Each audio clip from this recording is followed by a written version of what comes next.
प्रीति लता नाम की किराएदार को कमरा दिखा रही होती है और तभी आप कमरा देख लीजिए, बहुत ही अच्छा है। और यहाँ की इस खिड़की से हवा भी आती जाती रहती है। और आपने रोड तो देख ही ली है, कितनी अच्छी और चौड़ी रोड है ये। तो आपको यहाँ रहने में कोई दिक्कत नहीं होगी। 2 कमरे हैं हमारे यहाँ पर।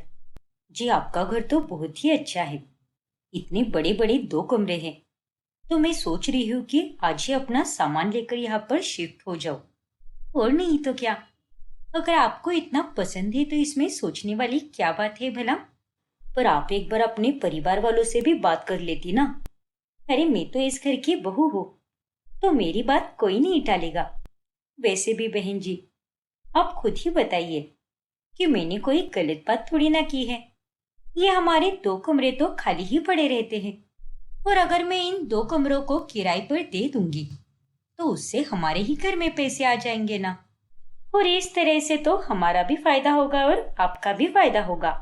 जी, आपने बिल्कुल सही कहा। लता और प्रीति दोनों बात कर ही रहे होते हैं कि तभी वहां पर प्रीति की सास निर्जा आती है। अरे बहू, ये कौन है? अरे, ये हमारे मोहल्ले में ही रहती है, शांता काकी के घर किराए पर। वो अपना घर खाली करवा रही है ना, तो मैंने ये सोचा कि इन्हें अपना ही घर दिखा दूं। वैसे भी ये 2 कमरे तो हमारे खाली ही रहते हैं। और अगर इन 2 कमरों में अगर ये अपने परिवार के साथ रह लेगी तो इनको भी छत मिल जाएगी और हमें भी किराएदार मिल जाएगा। अरे नहीं बहू, इन्हें हम बाद में जवाब देंगे। फिर लता वहां से चली जाती है। अरे, ये तो क्या कर रही थी बहू? देख, तू अभी नई नई आई है, तो तुझे हमारे घर का कुछ भी पता नहीं है। अरे, कुछ करने से पहले पूछ तो लिया करना। मुझे पूछने में कोई एतराज नहीं है माँ जी, लेकिन मैं थोड़ी ना कोई गलत काम कर रही हूँ। अब आप खुद ही बताइए, हमारे घर के ये 2 कमरे तो ऐसे ही खाली रहते हैं ना। तो अगर मैं इन 2 कमरों को किराए पर दे दूंगी तो उसमें क्या बिगड़ जाएगा? जो पैसे आएंगे वो घर पर ही आएंगे ना। हाँ बहू, ये तो बिल्कुल सही सोच रही है। और हर बहू या फिर हर गृहिणी का पहला काम तो यही होना चाहिए कि अपनी ससुराल की भलाई के लिए सोचे। हमारे घर में ये 2 कमरे खाली जरूर है, लेकिन ये कमरे हम कभी किराए पर नहीं देते। लेकिन माँ जी, इन 2 कमरों की तो हमें कोई भी जरूरत नहीं है, तो फिर हम यहाँ पर कोई किराएदार क्यों नहीं रखते? तुझे पता है बहू, हमारे आसपास कितने घूमने वाली जगह है। पास ही में एक धार्मिक स्थल भी है।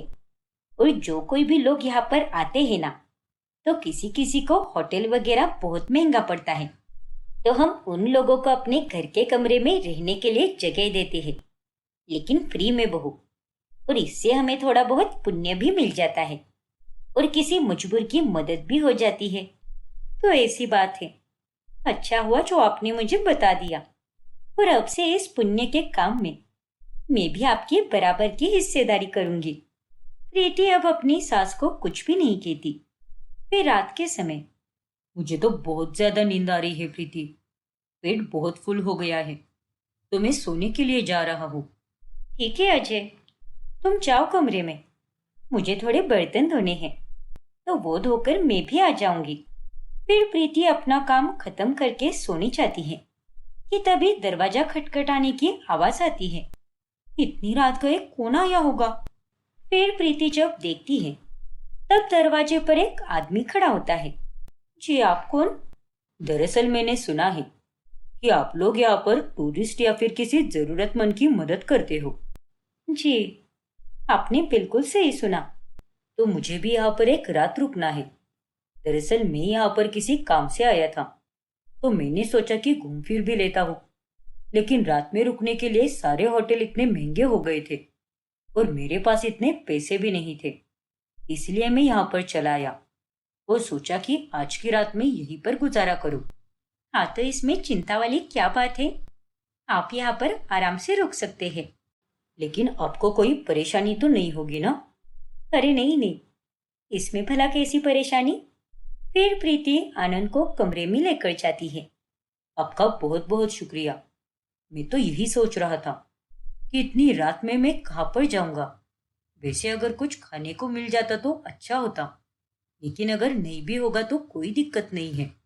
अरे नहीं नहीं, इसमें दिक्कत वाली क्या बात है? और वैसे भी आप भूखे आए होंगे। रुकिए, मैं आपके लिए कुछ खाने के लिए लेकर आती हूँ। फिर प्रीति रात के समय खाना बनाती है और वो उसे आनंद को देती है। आपका बहुत बहुत शुक्रिया। मैं सुबह होते ही निकल जाऊंगा क्योंकि मेरी अर्ली मॉर्निंग ट्रेन है। कोई बात नहीं, आप चिंता मत कीजिए और आराम से सो जाइए, और जब आपको जाना हो तब आप चले जाइएगा। फिर सुबह प्रीति अपने काम में लग जाती है और तभी वहां पर नीरजा आती है। अरे बहू, रात में कोई आया था क्या यहाँ पर? हाँ माँ जी, मैं सोने ही जा रही थी कि तभी एक आदमी आ गया और उन्हें एक रात के लिए रुकने के लिए जगह चाहिए थी, और वो काफी भूखे भी थे, तो इसीलिए मैंने उन्हें खाना भी बनाकर दे दिया। वाह बहू, अरे हम सबको तो आदत है, क्योंकि हमारे घर पर कोई भी कभी भी आ जाता है तो हम उसे रहने के लिए जगह दे देते हैं। लेकिन तुझे तो इन सब की आदत नहीं होगी ना, और उस कारण से तुझे रात में कितनी परेशानी हुई होगी। परेशानी नहीं माँ जी, उसे तो पुण्य कहते हैं, और वैसे भी मुझे कोई दिक्कत नहीं हुई। ऐसे ही एक दिन। अरे वाह प्रीति, आज तो तुम कोई भी काम नहीं कर रही। लगता है फाइनली पति के लिए समय मिल ही गया तुम्हें। अरे बाबा, जब हमारे घर में कोई मेहमान या गेस्ट आ जाता है मैं तभी बिजी रहती हूँ, और आज तो कोई भी नहीं आया है ना, इसीलिए मैं बिल्कुल फ्री हूँ। तो बताओ, आज क्या करें? या फिर आज भी तुम्हें कोई दूसरा काम करना है? अरे आप ये कैसी बातें कर रहे हैं? आज तो मैं बिल्कुल फ्री हूँ। तो फिर आज हम कहीं घूमने चलते हैं। अरे वाह, तो फिर तय रहा। बताओ, कहाँ पर चलना है तुम्हें? मैं पहले तैयार हो जाती हूँ, फिर तय करते हैं कि कहाँ पर जाना है। ऐसे ही एक दिन, जब घर में कोई भी नहीं होता और तभी प्रीति अपने सास के साथ बाजार गई होती है, तभी अरे माँ जी, ये सरिता काकी बार बार फोन क्यों कर रही है? अरे फोन कर रही है तो कोई काम होगा ना बहू, उठा ले और बात कर उससे। फोन पर बात करने के बाद प्रीति अपनी सास के साथ जल्दी से घर आ जाती है। मुझे किसी ने यहाँ के बारे में बताया कि आप लोगों के यहाँ पर हम मुफ्त में रह सकते हैं। देखिए, मैं यहाँ पर अपनी पत्नी के इलाज के लिए आया हूँ और वो अभी अस्पताल में भर्ती है। अरे वो सब तो ठीक है, और हम आपकी मजबूरी भी समझ रहे हैं, लेकिन आपको भी थोड़ा देखना चाहिए था ना। अगर कोई घर पर नहीं है तो उनका थोड़ा इंतजार कर ले। अब देखिए, आपके कारण हम बाजार जाकर भी बिना सब्जी लेकर ही घर वापस लौटे हैं। अरे रहने भी दीजिए ना माँ जी, अब इनकी भी मजबूरी है ना। और आप भैया चिंता मत कीजिए, मैं आपको कमरा दिखा देती हूँ, तो फिर आप वहां पर आराम से रह लीजिएगा। इस तरह से प्रीति सबकी मदद करती है, और उस कारण से प्रीति का स्वभाव सबको पसंद आने लगता है। आप कितनी अच्छी हो भाभी। अरे कोई भी घर पर क्यों ना आ जाए, अब किसी को भी मना नहीं करती। हमें तो शुरू से ही लोगों के आने जाने की आदत हो चुकी है, लेकिन आपको तो आदत नहीं थी ना। लेकिन फिर भी आप लोगों की कितनी मदद करती हो। अरे ये चीज तो मैंने आप लोगों से ही सीखी है, और आप लोग भी तो सबकी कितनी मदद करते हो। उसके लिए कुछ भी नहीं सोचते, या फिर उनसे कोई पैसे भी नहीं लेते।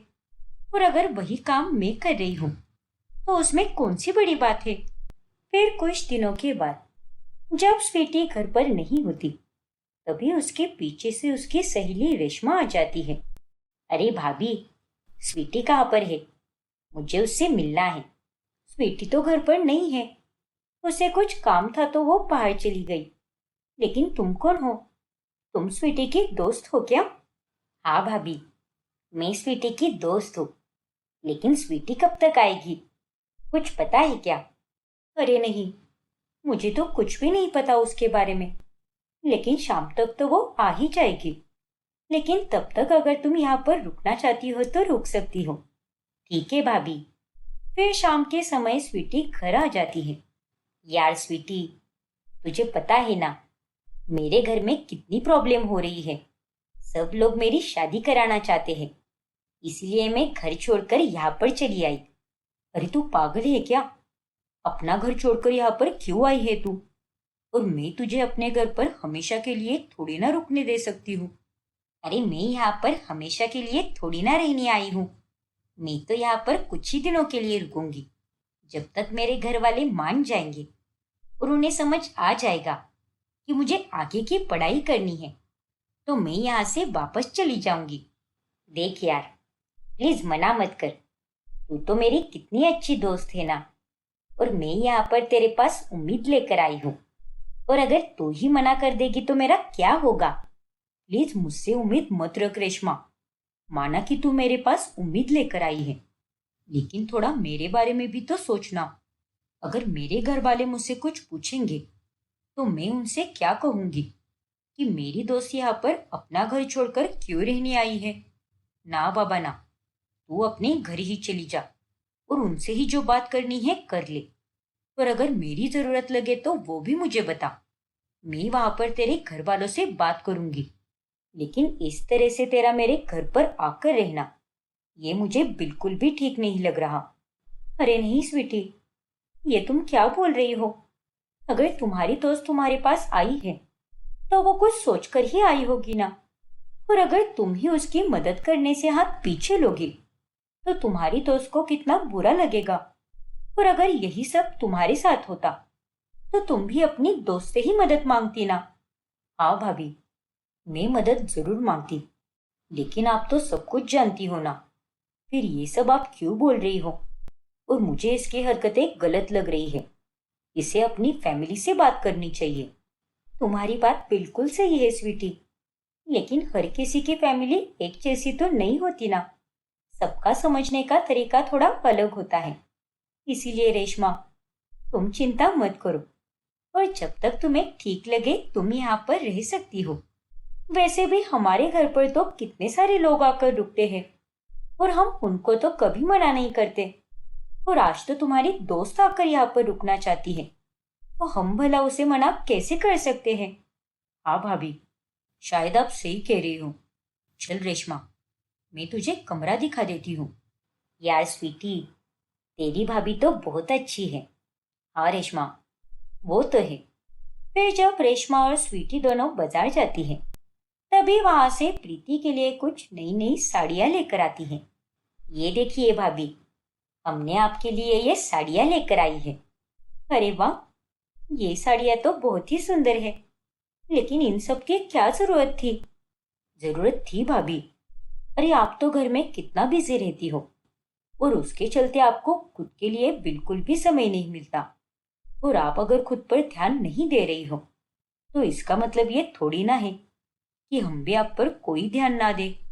हाँ भाभी, ये सारी साड़ियाँ आपके लिए, और आज शाम को हम तीनों मूवी भी देखने चलेंगे। सच में मैं तो बहुत ही किस्मत वाली हूँ कि मुझे इतनी अच्छी ननंद और उसकी इतनी अच्छी सहेली मिली।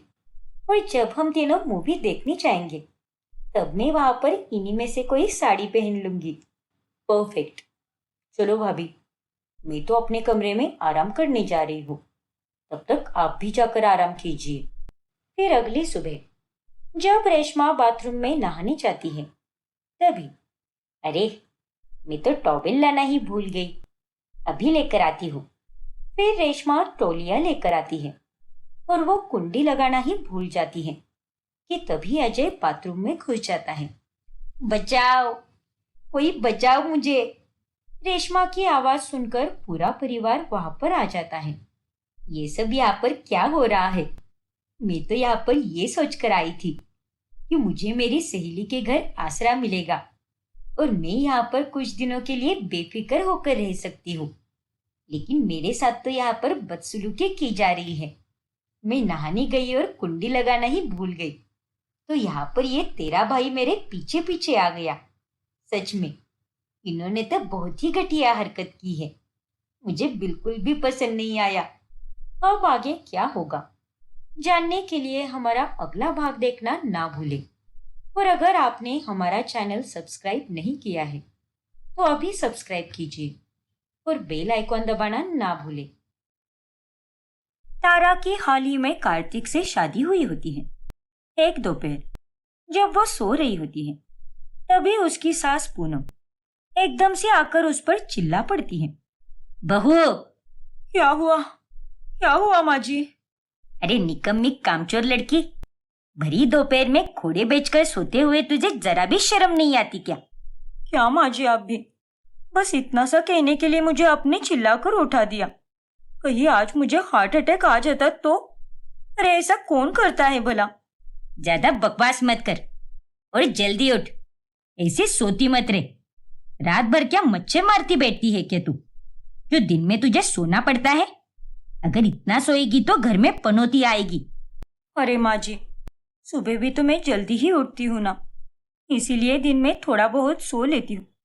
अब व्यक्ति के आराम करने से घर में पनौती कैसे आ सकती है? सोने दीजिए ना माँ जी, आज मैं 6 बजे उठी थी। नहीं नहीं, हरगिज नहीं। पर मैंने सारे काम निपटा दिए हैं माँ जी। तो क्या हुआ, शाम के खाने की तैयारी शुरू कर दे। और तुझे मैंने कहा था ना कि मसाले सिलबट्टे पर पीसने चाहिए, तो तूने वो सब क्यों नहीं किया? पहले वो जाकर कर ले। क्या, सिलबट्टे पर? हाँ, मिक्सर में पीसने से मसाला पूरी तरह नहीं पीसेगा, और साथ ही सिलबट्टे से पीसेगी तो उतनी ही बिजली की भी बचत हो जाएगी। और मेरे हाथों पर जो छाले आ जाएंगे, उनका क्या माँ जी? अरे तेरे छालों को मार गोली। वैसे भी एक गृहिणी को आए दिन छोटी मोटी चोटें तो लगती ही रहती हैं, और ये तो काफी आम बात है। देख बहू, ये तेरा मायका नहीं है, ससुराल है तेरा। इसलिए अब तू यहाँ पर जब जी चाहे सोए, जब जी चाहे उठे। ये सब कुछ बिल्कुल नहीं चलने वाला। यहाँ पर तौर तरीके से रहना होगा, क्योंकि ये तेरा अपना घर नहीं है, पति का घर है। इसीलिए अपना बहुधर्म अच्छे से निभा। क्या, पति का घर? फिर पूनम वहां से चली जाती है और बेचारी तारा को रसोई में जाकर काम करना ही पड़ता है। पर तब उसे अपने मायके की बहुत याद आती है। लड़कों को तो अपना घर बिल्कुल नहीं छोड़ना पड़ता, लेकिन शादी होने के बाद लड़कियों को ही अपना घर छोड़कर पराए घर में जाना पड़ता है। और यहाँ आकर तो मुझे ऐसा लग रहा है जैसे मैं किसी स्कूल या हॉस्टल में आ चुकी हूँ। इतने नियम और कानून तो स्कूल में भी नहीं होते जितने कि मेरे ससुराल में हैं। कुछ ही दिनों में मेरा ये हाल है, ना जाने आगे चलकर क्या होगा मेरा। ऐसे ही एक रोज जब सास की सहेलियां घर आती हैं, अरे वाह पूनम, तेरी बहू तो एकदम गुनी है, तेरे हर हुकुम को अपने सराखों पर रखती है। चल चल, ज्यादा नजर मत लगा अब। अरे हमारी बहुएं तो हमारी सास बन चुकी है, और एक तेरी बहू है। अरे इन सब में तुम्हारा ही कसूर है। अगर तुम दोनों शुरुआती से ही अपने बहुओं के साथ सख्ती से पेश आती, तो आज वो इस तरह से तुम्हारे सर पर बैठकर नहीं नाच रही होती। हाँ पूनम, शायद तू सही कह रही है। अरे बहुओं को जितना दबाव में रखोगी, उतने ही तुम फायदे में रहोगी। लेकिन अब तो तुम दोनों का वक्त गया, क्योंकि तुम्हारी बहुएं तो अब दबाव में आने से रही। यह सब तारा चुपके से सुन लेती है। अपने ससुराल को लेकर मैंने क्या क्या सपने सजाए थे, लेकिन यहाँ पर मेरी सास है जो किसी हिटलर से कम नहीं है। फिर जब पूनम की सहेलियां चली जाती हैं, तभी माँ जी, आपकी सहेलियां तो बहुत ही अच्छी है। क्यों, मैं अच्छी नहीं हूँ क्या? अरे नहीं माँ जी, मैंने ऐसा कब कहा? वैसे कल मेरी भी सहेलियों को मैंने घर पर बुलाया है खाना खाने के लिए। इसी बहाने वो आपसे, पापा जी से और कार्तिक से भी मिल लेगी। क्या? अरे तू क्या पागल वागल हो गई है क्या? तेरे ससुराल में तुझसे मिलने आते हुए तेरी सहेलियों को शर्म नहीं आती क्या? अरे माँ जी, वो लोग कोई गलत काम थोड़ी ना कर रहे हैं जो उन्हें शर्म आ जाए। मुझसे मिलने ही तो आ रहे हैं ना यहाँ पर। अरे किससे पूछकर बुलाया तूने उन्हें? मायके की बात अलग होती है, लेकिन ये मेरा घर है। यहाँ पर कब कौन आएगा, जाएगा, उठेगा, बैठेगा, खाएगा, पिएगा, ये सब मेरे ऊपर निर्भर है। और मेरी अनुमति के बिना इस घर का एक पन्ना तक इधर का उधर नहीं होना चाहिए। समझी कि नहीं तू? अब जाकर कह दे अपनी सारी बेवकूफ सहेलियों से कि कल यहाँ पर मुंह उठाकर आने की कोई जरूरत नहीं है। ठीक है माँ जी, तारा के पास और कोई चारा नहीं होता और उसे अपनी सहेलियों को घर आने से मना करना ही पड़ता है। ससुराल में आने पर अब उसे कई सारी पाबंदियों का सामना करना पड़ता है। बाहर भी जाना हो, कुछ खरीदना हो, छोटे से छोटे काम के लिए उसे अपनी सास की ही अनुमति लेनी पड़ती है। ऐसे ही एक सुबह, तारा, कल तुमने पापा और मुझे टिफिन में दाल तो दे दी, पर चावल क्यों नहीं दिए? भूल गई थी क्या तुम? अरे ध्यान कहाँ पर रहता है तुम्हारा? हाँ बहू, तुम्हें थोड़ा तो सोचना चाहिए था ना। हम दोनों तो दिन भर दुकान को संभालते हैं, तो ऐसे में हमें कितनी भूख लगती होगी। माफ कीजिए पापा जी, लेकिन कल सुबह बहुत काम था और उसी चक्कर में मैं शायद आप दोनों को चावल देना भूल गई। लेकिन आगे से ऐसी गलती बिल्कुल नहीं होगी, पक्का। अरे सारी फसाद की जड़ तो इसका कमबख्त फोन ही है। दिन भर ये तो बस उसी में लगी पड़ी रहती है, कभी इस सहेली से तो कभी उस सहेली से, कभी अपनी माँ से तो कभी अपनी भाभी से। अब तू फोन को हाथ लगा कर दिखा, मैं तुझ पर कड़ी नजर रखूंगी और सारा काम ठीक से करने के बाद ही तुझे तेरा फोन मिलेगा। ये आप कैसी बातें कर रही हो माँ जी? जितना आप बता रही हो मैं उतना फोन बिल्कुल भी इस्तेमाल नहीं करती। बहू, अपनी सास के साथ सलीके से पेश आओ। पर पापा जी। बस तारा, माँ ने जो कहा है वो सुनो, ज्यादा परवर मत करो। पूनम अब तारा को सारा काम खत्म होने के बाद ही फोन देती है। वो बहुत दुखी होती है और ये सब अपनी माँ विद्या को कॉल करके बताती है। हे भगवान, ये तू क्या बोल रही है बेटी? देखो ना माँ, कितनी कठोरता से पेश आ रहे हैं ये मेरे ससुराल वाले। अरे अभी अभी तो मेरी शादी हुई है, घर गृहस्थी संभालना, ये सब कुछ नया नया है मेरे लिए अभी। तो शुरुआत में तो थोड़ी बहुत गलतियां तो होगी ही ना, और इसका मतलब ये थोड़ी ना है कि ये लोग मुझे छोटी मोटी गलतियों की इतनी बड़ी सजा दे दे। पूरा दिन मेरे पास कोई फोन नहीं रहता, बस काम में ही लगी रहती हूँ मैं। तारा बेटा, मैं सब समझ पा रही हूँ। अरे ससुराल वाले नई बहू के साथ ऐसे ही पेश आते हैं ताकि बहू को ज्यादा ढील ना मिल सके और वो घर में सही से रह पाए। लेकिन तू उन सब की बातों का और इस व्यवहार का बुरा मत मान बेटा। वो लोग तेरे दुश्मन थोड़ी ना है, और तू देखना धीरे धीरे सब कुछ ठीक हो जाएगा। पर फिर भी माँ। अरे बाबा, हमारे साथ भी तो ऐसा ही हुआ है, लेकिन समय के साथ साथ सब कुछ ठीक हो भी गया है। तू कुछ ज्यादा ही सोच रही है। तू बस अपनी जिम्मेदारियों को बखूबी निभा और किसी को भी शिकायत का मौका बिल्कुल मत देना। सबका दिल जीत लेगी तो सब तेरे साथ अच्छे से पेश आएंगे। वो लोग कोई बुरे लोग नहीं है बेटा, लेकिन उनके दिलों में तुझे अपनी जगह बनानी होगी। हाँ माँ, समझ रही हूँ मैं। चल अब मैं रखती हूँ, 4 बज चुके हैं। मुझे थोड़ी देर में मंदिर भी तो जाना है, तैयार हो जाती हूँ। ठीक है माँ। तारा मन ही मन अपने ससुराल में रहकर भी उदास रहती है। उसके पास बातचीत करने के लिए कोई भी नहीं होता, क्योंकि दिन भर पूनम उसका फोन अपने पास ही रखती है। फिर रात में सोते समय, कार्तिक, कैसा रहा तुम्हारा आज का दिन? तुम्हें पता है, मुझे तुम्हें कुछ बताना है। आज ना मैंने टीवी पर एक सीरियल देखा जिसमें एक आदमी हूबहू तुम्हारी तरह ही दिख रहा था। अरे यार, बंद करो अपनी बकबक और सोने दो मुझे। इसके पास भी मेरे लिए समय नहीं है, मेरे पास कोई भी नहीं है बात करने के लिए। दिन ब दिन मुझे यहाँ पर अब घुटन महसूस होने लगी है। माँ जी और पापा जी से तो मैं क्या ही उम्मीद रखूं प्यार की, लेकिन जिस पति से उम्मीद थी, अब शादी के बाद वो भी अपनी असली रंग दिखा रहा है। मुझे तो ऐसा लग रहा है कि शादी करके मैंने सबसे बड़ी गलती की है। फिर एक रोज तारा को मक्के की रोटी और सरसों का साग खाने का बहुत मन करता है, और तभी आज तो मैं पूरे बाजार में अच्छा वाला साग तो ढूंढ कर ही रहूंगी। ठंड के मौसम में साग और मक्के की रोटी खाई नहीं तो क्या ही खाया। बड़ा मन कर रहा है यार। माँ ने कहा था कि ससुराल वालों का दिल जीत ले, और आज मेरे हाथ का साग खाकर सबके सब एकदम खुश हो जाएंगे।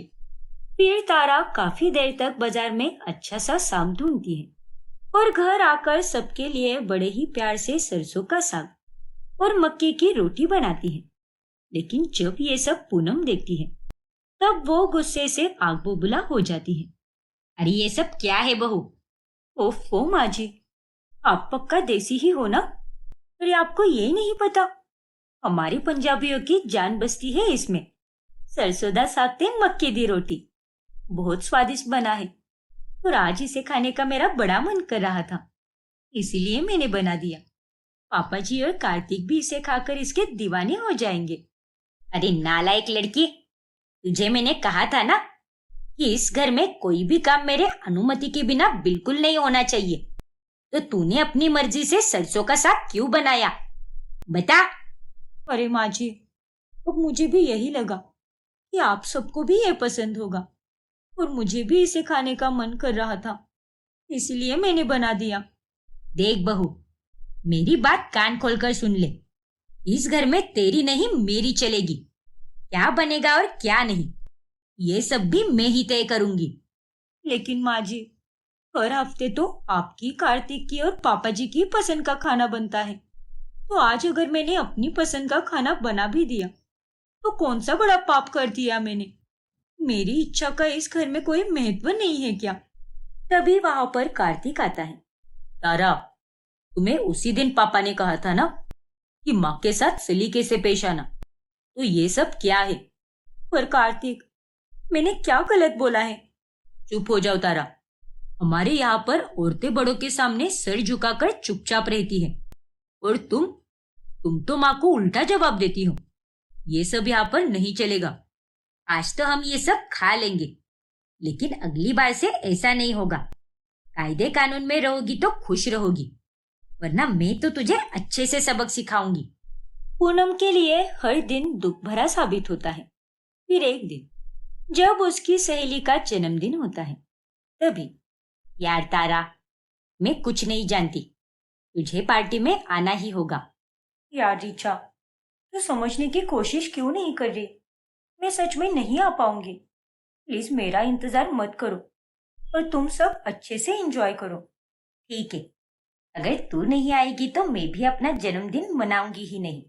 अरे यार, अब भला ये कैसी जिद हुई? देख, तू अच्छी तरह से जानती है कि तू मेरे लिए कितनी स्पेशल है, इसीलिए तुझे आना ही होगा। बात खत्म। इतना कहकर रीचा कॉल कट कर देती है और अब तारा बहुत चिंतित हो जाती है। अब मैं क्या करूं? माँ जी से बिना पूछे जाऊंगी तो वो फिर से कलेश कर देगी। नहीं नहीं, हिम्मत जुटाकर एक बार माँ जी से पूछ ही लेती हूँ। हाँ तो हाँ, ना तो ना। फिर तारा पूनम के कमरे में जाती है और तब पूनम टीवी देखने में व्यस्त होती है और वो तारा का सवाल ठीक से सुने बगैर ही वो उसे हाँ बोल देती है। क्या? सच में माँ जी? पहली बार आपने मुझे किसी चीज के लिए अनुमति दी है। थैंक यू सो मच माँ जी। हाँ हाँ, अब जा और ठीक से सुनने दे मुझे। तारा अब खुश होकर पार्टी में चली जाती है और उसे रात में आते आते काफी देर हो जाती है। और तभी, वहीं पर रुक जा, दरवाजे से अंदर आने की जुर्रत भी मत करना। क्या? अब आगे क्या होगा जानने के लिए हमारा अगला भाग देखना ना भूलें। और अगर आपने हमारा चैनल सब्सक्राइब नहीं किया है तो अभी सब्सक्राइब कीजिए और बेल आइकॉन दबाना ना भूलें। सुनीता अपनी बहू पायल के साथ रहती है और उनके घर में 12 घंटों तक काम करने के लिए काम वाली उर्मिला आया करती है। फिर एक दिन, अरे पायल बहू, उर्मिला से कह दे कि मुझे वो कच्चे वेफर्स लाके दे, बड़ी भूख लगी है मुझे। अरे माँ जी, उर्मिला अभी तक आई नहीं है। क्या कहा? वो अभी तक नहीं आई? अरे फोन कर उसे। अरे किया मैंने माँ जी, लेकिन वो फोन ही नहीं उठा रही। ये लो, अब तो उसका फोन भी स्विच ऑफ बता रहा है। ये उर्मिला भी ना, सच में आज तो हद हो गई। पूरे 1 घंटा लेट हो चुकी है ये। पिछले कुछ दिनों से तो वो बस लेट पे लेट होती जा रही है। आने दो उसे, आज तो मैं उसकी अच्छे से खबर लेती हूँ। वही तो, अगर आज मुझे लेट हो गया तो बॉस तो मुझे छोड़ेगा ही नहीं और आज भी मुझे ऑफिस से आते हुए लेट हो जाएगा। और ये सब कुछ सिर्फ और सिर्फ उर्मिला के कारण ही हो रहा है। फिर 10 मिनट बाद उर्मिला वहां पर आ जाती है और दोनों सास बहू उसे खूब डांटते हैं। माफ कर दीजिए दीदी, वो आज रास्ते में बहुत भीड़ थी ना, और साथ ही मेरा फोन भी बंद पड़ गया था। जल्दी जल्दी में मैं चार्जिंग करना ही भूल गई। देखो उर्मिला, आज मैं तुम्हें आखिरी चेतावनी दे रही हूँ, कल से प्लीज टाइम पे आया करो। आज तो ईशु की छुट्टी है, इसीलिए कोई बात नहीं, वरना उसके स्कूल जाने की तैयारी भी मुझे ही करनी पड़ती। ठीक है दीदी, आप बेफिक्र रहिए, मैं कल से टाइम पे आ जाएगी। अरे बोल बच्चन मत बन, और तुझे आने में देरी होती है तो कल से घर से जल्दी निकला करना तू, तो यहाँ पर भी तो टाइम से पहुंच जाएगी। फिर तो तुझे और हमें परेशानी की कोई बात नहीं होगी। ठीक है आंटी जी, मैं कल से वही करेगी, जल्दी निकलेगी घर से। फिर उर्मिला अपने कामों में लग जाती है और अगले दिन, चलिए माँ जी, मैं ऑफिस के लिए निकल रही हूँ। उर्मिला, माँ जी का ध्यान रखना, और हाँ, ईशु को आज हाफ डे है तो वो जल्दी आ जाएगी, तो उसके आने के बाद उसे खाना खिलाकर सुला देना। ठीक है दीदी, मैं कर देगी। अच्छा दीदी, रुकिए ना। क्या हो गया उर्मिला? अरे ऐसे किसी जाते हुए व्यक्ति को रोका नहीं करते। चल, अब टोक लगा ही दी है तो बोल दे, क्या बोलना है तुझे उसको? हाँ उर्मिला, जल्दी बोल दे, क्योंकि मुझे आज कैसे भी करके 10 बजे की लोकल ट्रेन पकड़नी है, वरना आज भी मैं ऑफिस लेट हो जाऊंगी। अच्छा ठीक है दीदी, वो मुझे 2000 रुपये चाहिए थे। आप चाहो तो मेरी चालू महीने की तनख्वाह में से काट देना, लेकिन प्लीज मुझे दे दो ना दीदी। क्या 2000? अरे क्या बात कर रही है तू? तुझे पिछले हफ्ते ही तो हमने तेरी तनख्वाह दी थी, और अब तो फिर से पैसे मांग रही है। सब ठीक तो है ना? हाँ आंटी जी, सब ठीक है, पर मुझे वो पैसे किसी आदमी को देने हैं जो मैंने उससे उधार लिए थे, और अब वो मेरा सिर बहुत खा रहा है। प्लीज दीदी, अगर आपके पास होंगे तो दे दो ना। ठीक है उर्मिला, ये लो पैसे, आज तो मैं तुम्हें दे रही हूँ, लेकिन आइंदा से मुझसे ऐसे किसी भी दिन पैसे मत मांगना। मेरी भी तनख्वाह होने के बाद ही मैं तुम्हें पैसे दे सकती हूँ, तो ऐसे बीच महीने में मैं तुम्हें पैसे बार बार कैसे दे सकती हूँ? हाँ दीदी, मैं आपकी बात समझ गई। इन पैसों के लिए धन्यवाद, और ऐसे बीच में ही पैसे मांगने के लिए मैं आपसे माफी चाहती है दीदी। अरे कोई बात नहीं उर्मिला, तुम माफी मत मांगो, बस आइंदा से ध्यान में रखना, ठीक है ना? चलो बाय। बाय माँ जी। फिर पायल ऑफिस के लिए निकल जाती है, और शाम होने पर, मम्मा मम्मा, मैं खेलने जाऊं? मेरा होमवर्क भी हो गया है। ओके बेटा, लेकिन ज्यादा दूर मत जाना और टाइम पे घर आ जाना।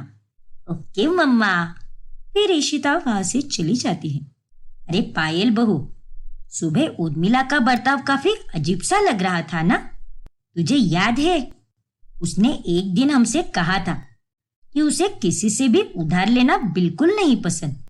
हाँ माँ जी, याद है मुझे। और अब देख, आज वो क्या कह रही थी कि उसने किसी से पैसे लिए हैं उधार, जो उसको लौटाने के लिए वो हमसे पैसे ले रही है।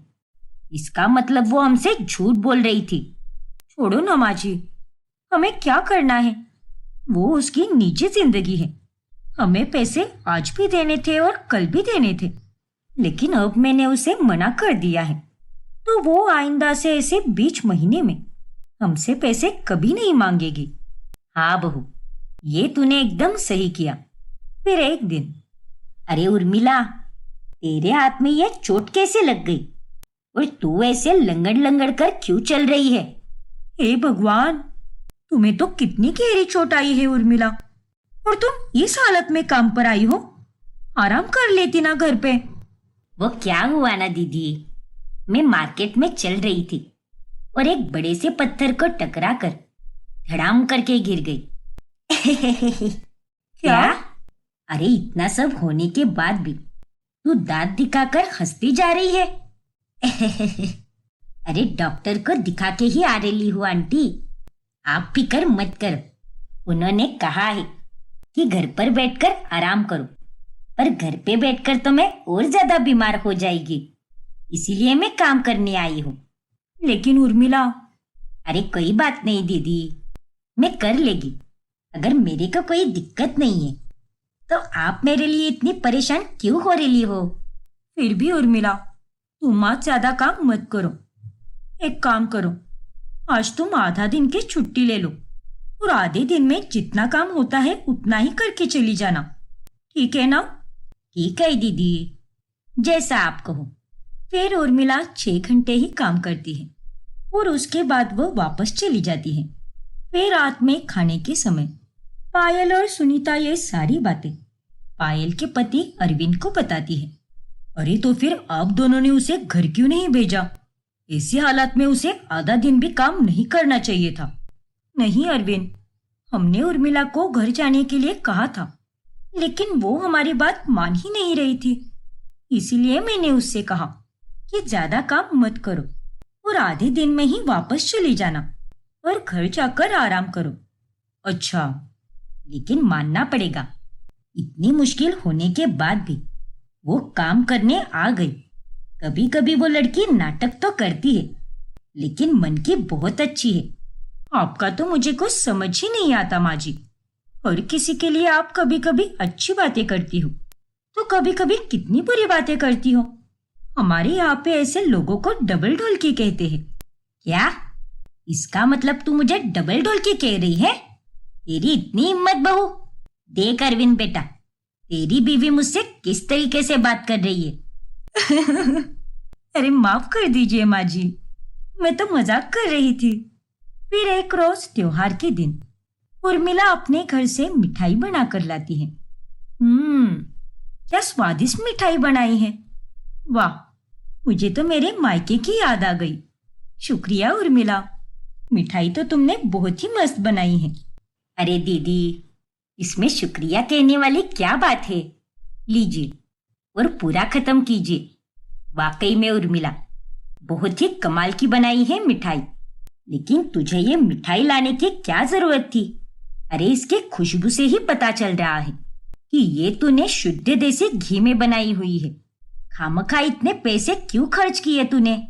अरे क्या आंटी जी, आप भी ऐसे बोल के आप मेरे को पराया महसूस करा रही हो। जब आपके घर पे कुछ अच्छा बनता है तो आप भी तो मुझे देती हो ना। वैसे ही आज मेरी चिंकी का मन किया और त्योहार का पावन पर्व भी था, इसीलिए मैंने यह मिठाई बनाई। लेकिन उर्मिला, तुम्हारी चोट तो अभी तक पूरी तरह से ठीक भी नहीं हुई है और उसके बाद भी तुम इतना सारा काम कर रही हो। सच में तुम्हें देखकर तो मुझे बहुत प्रेरणा मिलती है। अरे ऐसा कुछ भी नहीं है दीदी, मैं तो बस अपनी जिम्मेदारियों को निभाती है जैसे आप निभाती है। हाँ उर्मिला, वो तो तुमने सही कहा। सबके जीवन में अपना अपना संघर्ष और अपनी अपनी जिम्मेदारियां होती है जो सबको निभानी ही पड़ती है। सब कुछ ठीक चल रहा होता है।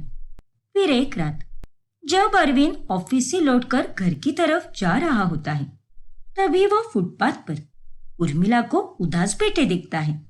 फिर घर पहुंचने के बाद, क्या कहा? उर्मिला सड़क पर उदास बैठी थी? लेकिन ऐसे क्यों भला? अब वो सब मुझे कैसे पता होगा पायल कि उर्मिला वहां पर उस तरह से उदास क्यों बैठी थी? अब तुम दोनों ही कल सुबह उससे पूछ लेना। अरे कल सुबह क्यों? मैं अभी उसे फोन करके पूछ लेती हूँ ना, मुझे उसकी चिंता हो रही है। ओफो पायल, रात के 11:30 बज चुके हैं और मैंने उसे करीबन 10:15 बजे देखा था और अब तक तो वो घर भी चली गई होगी। बेवजह किसी को भी इतनी रात गए परेशान मत करो। अरे हाँ, मैंने तो समय देखा ही नहीं। ठीक है, मैं उससे कल ही बात करती हूँ। फिर पायल और सुनीता अगली सुबह उर्मिला को पिछली रात के बारे में पूछती है और तभी, क्या मैं और उदास? अरे हाँ, लगता है दादा ने मेरे को कल बस सावंत नगर वाली रोड के फुटपाथ पर देखा होगा। अरे तभी मैंने अपने फोन पर फिल्म देखी थी जिसे देखकर मुझे बहुत रोना आया।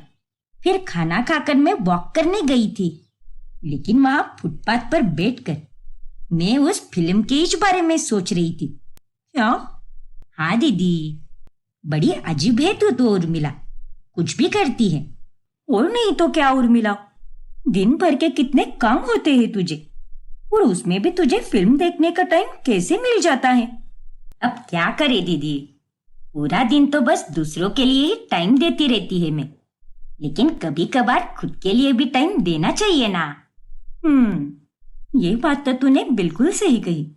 जी दीदी, खैर चल, आज बहुत सारा काम करना है तुझे, एक एक करके मैं तुझे सब बताती हूँ। ठीक है आंटी।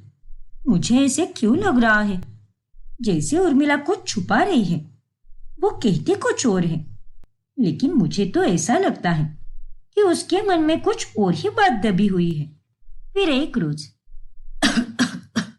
हे भगवान, ये इतना धुआं कहाँ से आ रहा है? क्या जल गया मेरे घर पर? बहू, उर्मिला, अरे क्या जल गया रे? फिर सुनीता रसोई की तरफ आती है और देखती है कि धुआं रसोई में से ही आ रहा है। तभी पायल भी वहां पर आती है। ओह नो, ये धुआं तो रसोई में से आ रहा है, कहीं रसोई को आग तो नहीं लग गई ना? फिर वो दोनों देखती है कि सब्जी पूरी तरह से जल चुकी है, लेकिन फिर भी उर्मिला वहीं पर खड़ी है और किसी गहरी सोच में है। अरे बाप रे, उर्मिला, हे उर्मिला। हाँ दीदी, बोलो ना। अरे क्या बोलो, सब्जी देखो पूरी जल गई। क्या? सारी सब्जी जल गई? अरे तुम्हें हो क्या गया है उर्मिला? ध्यान कहाँ पर होता है तुम्हारा? धुआं पूरे घर में फैल गया है और फिर भी तुम यहाँ पर चुपचाप खड़ी हो। अरे ऐसी कौन सी गहरी सोच में पड़ी हो तुम, जो तेरे नाक में ये जलने की बू तक नहीं आई? अरे वो सर्दी के कारण मेरा नाक बंद हो गया है ना, और मैं तो बस कुछ सोच रही थी, इसीलिए मेरा ध्यान ही नहीं गया। अरे पिछले 3 से 4 दिनों से देख रही हूं मैं, कल भी तूने नल खुला ही रख दिया था और घर चली गई। मैं कल बाथरूम में फिसलते फिसलते बची हूँ, और उस दिन भी तूने हलवे में चीनी की जगह पर नमक डालकर पूरे हलवे के स्वाद की बैंड बजा दी थी।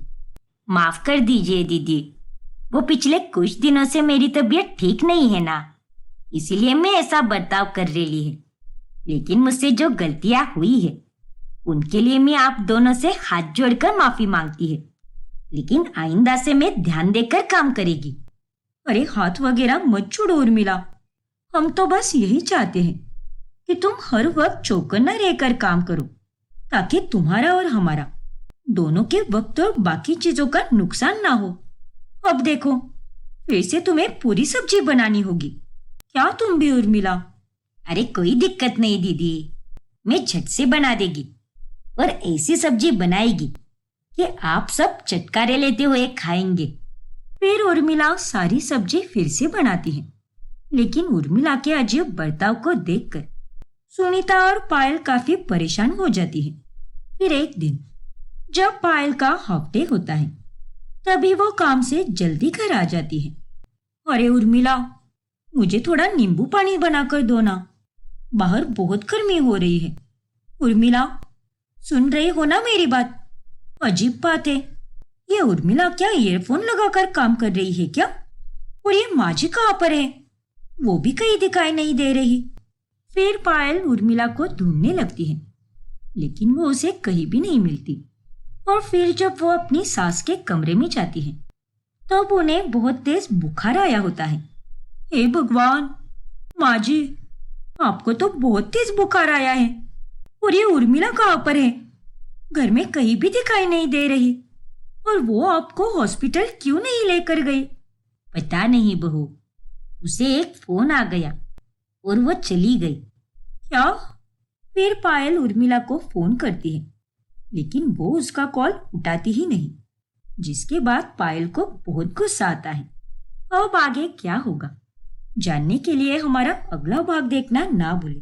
और अगर आपने हमारा चैनल सब्सक्राइब नहीं किया है तो अभी सब्सक्राइब कीजिए और बेल आइकॉन दबाना ना भूलें।